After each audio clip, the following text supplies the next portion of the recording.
Matapos si Andrea Brillantes, isa pang kapamilya star, lilipat na rin sa TV5. Mukhang tuloy na tuloy nga ang paglipat ng mga artista mula sa kapamilya patungo sa kapatid station. Matapos ang mainit na balita tungkol sa paglagda ni Andrea Brillantes ng kontrata sa TV5. May isa na namang paboritong kapamilya actress ang sinasabing on her way out ng ABS-CBN.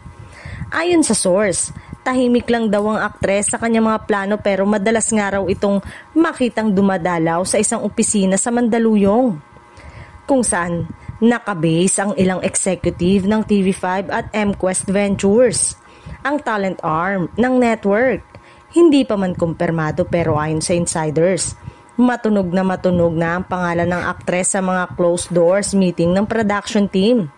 Hindi pa final pero malaki ang posibilidad na sa susunod na buwan ay may pirmahan ng magaganap, sabi pa ng source.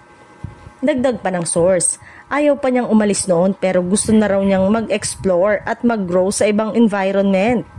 Kung matutuloy ang paglipat na ito, eto na marahil ang magiging pinakamalaking transfer shocker ng taon, lalo pat kilala ang aktres bilang isa sa mga homegrown ng ABS-CBN.